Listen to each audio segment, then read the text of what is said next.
All right, welcome back to our newest episode of SCROTUS.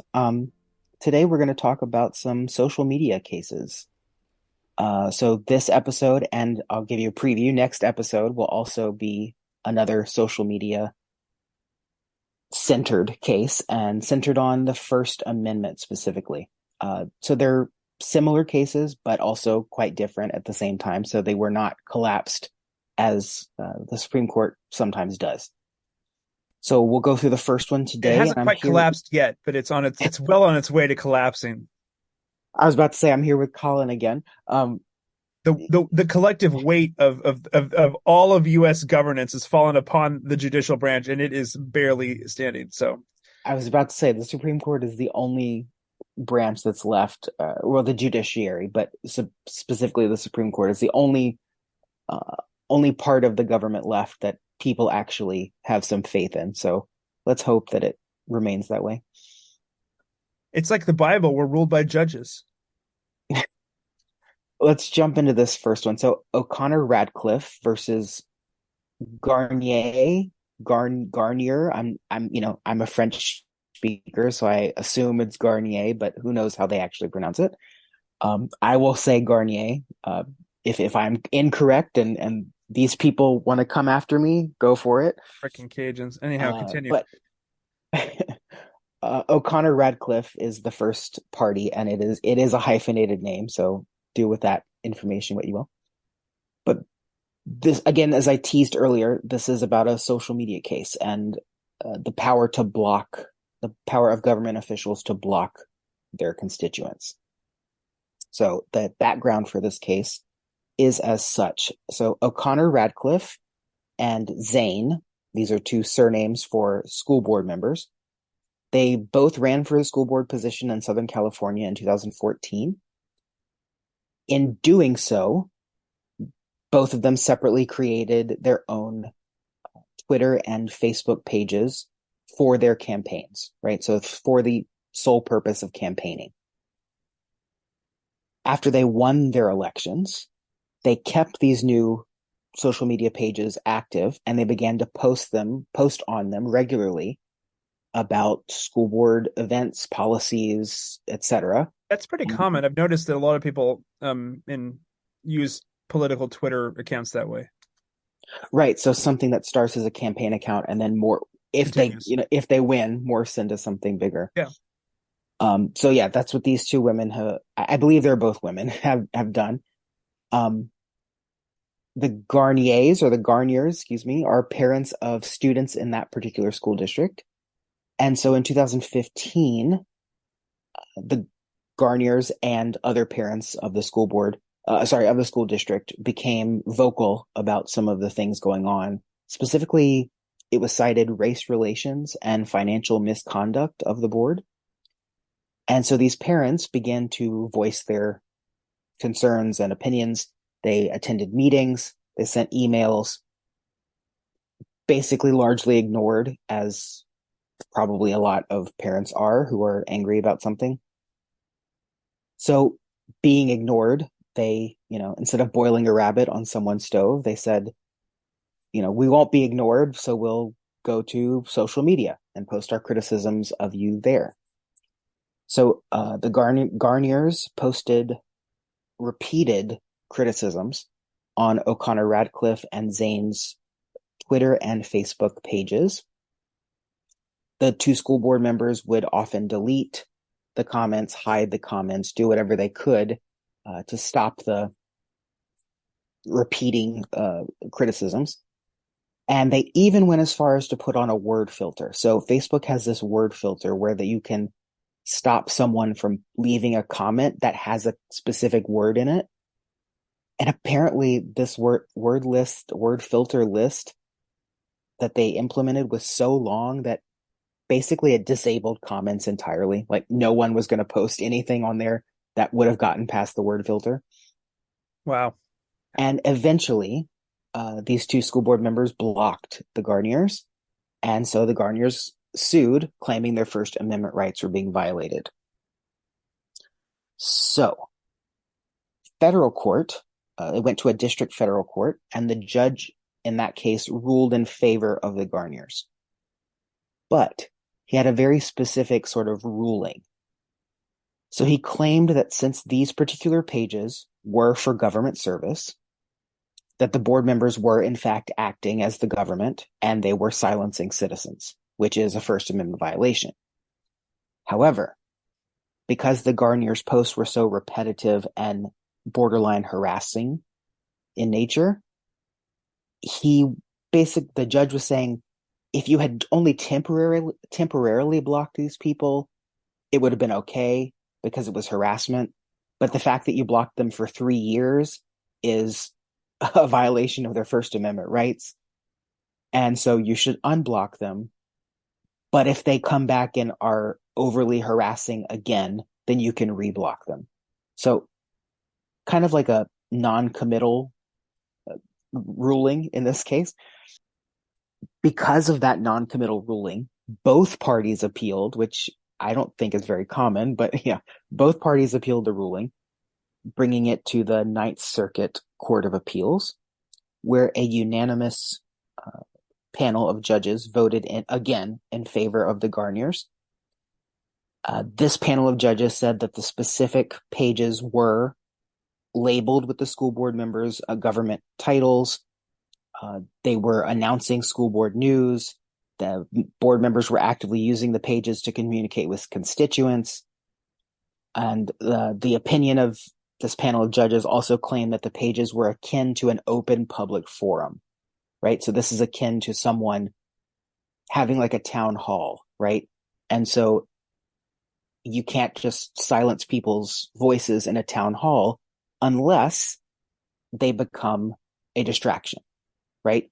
So if someone's in a town hall screaming and yelling and stopping the progress of the forum, then okay, you can shut them down. That's not a violation of their First Amendment right. This over posting on social media, the Ninth Circuit judges felt that that was not considered a distraction. It was not considered something that would deter other constituents from also joining in the conversation. So O'Connor, Radcliffe, and Zane obviously appealed, and so now we're to the Supreme Court. And their counter argument to everything that I've sort of laid out on the other side is that they're claiming their pages are not governmental but personal, despite the fact that, you know, everything is governmental about them. They claim that they are the ones that opened these pages and California did not ask them to do so, right? So the government, the state government, the school board government of California did not require them to have these pages, does not require them to post on these pages. And therefore, because of that, they're not acting as government entities. They're acting in their own personal way. So therefore, the page is not owned or operated or required by the state, so it must be a personal page and not a governmental page. The Garniers push back on that claim, saying that California law actually does require you to communicate with your constituents about the goings-on of the school board. And with new technology, you've decided to then use social media to do that communication. So therefore, you are actually doing a government mandated and sponsored job, but you just happen to be using social media. And so, yeah, that's where this one stands. Thoughts? No, it's just interesting. I think it gets into this issue that other people have talked about, like that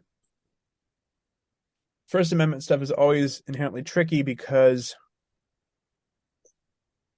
well, the way the system is set up, you're almost always simultaneously interacting across private and government boundaries, right? You're speaking. Mm-hmm. Are you speaking outside of your house? Okay, now you're in a public square. or now you're in somebody else's. Now you're somebody else. You're always passing, right? The intrinsic nature of communication is that you're sending one idea from one place to another place.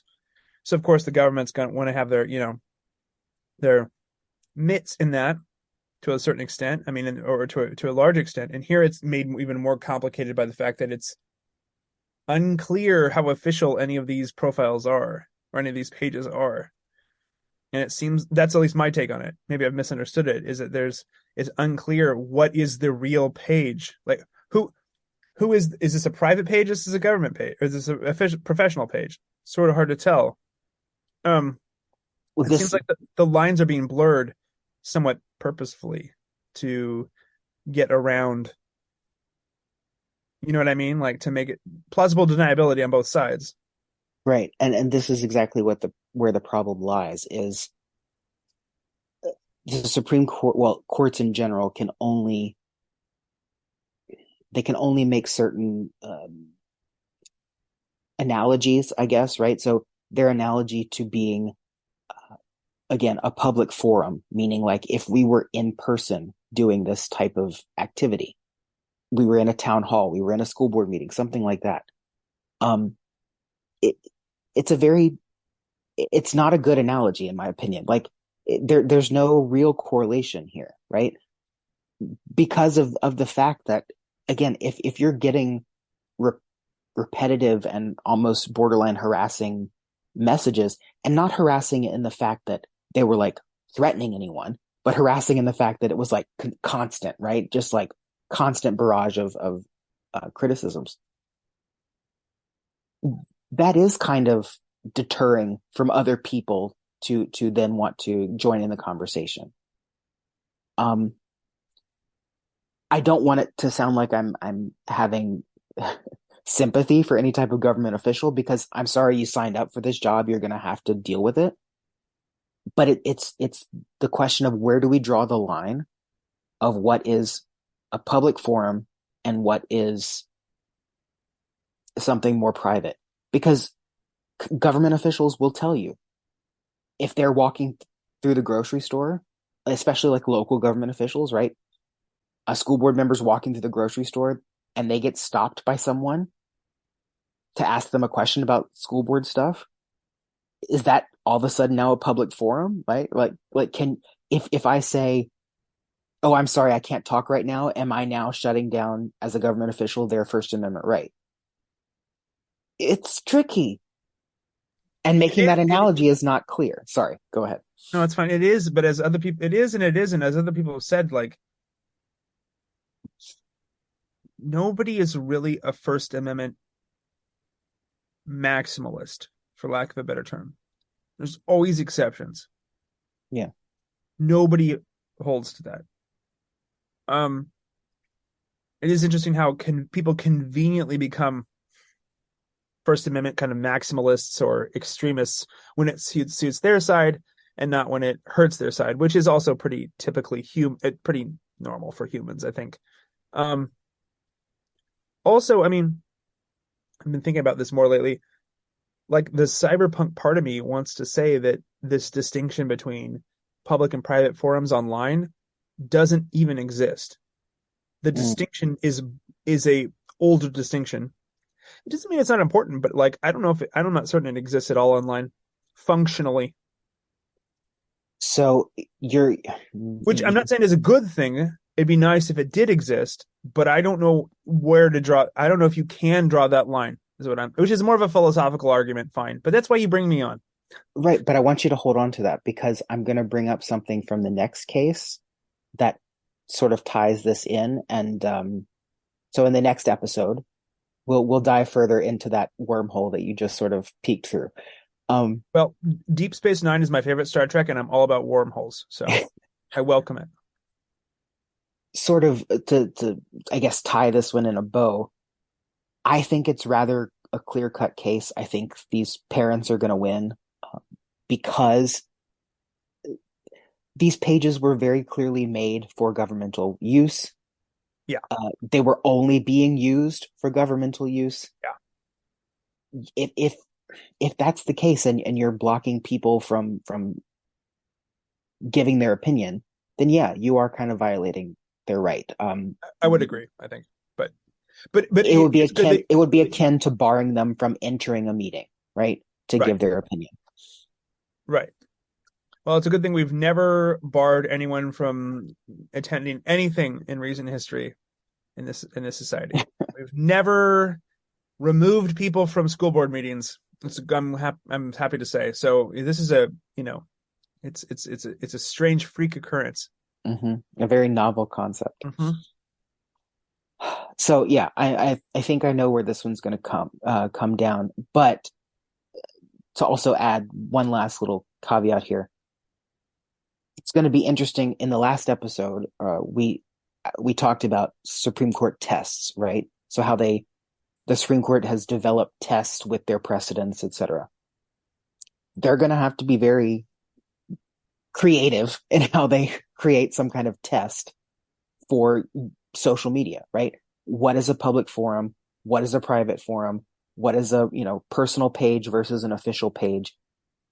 And I have a feeling that these types of tests and precedents being set will then lead to at least policy changes within the government where they're like, okay, you have a personal page and you have a governmental page and you never the twain shall meet, right? Like you cannot do personal stuff on your government page. You cannot do government stuff on your personal page. Done.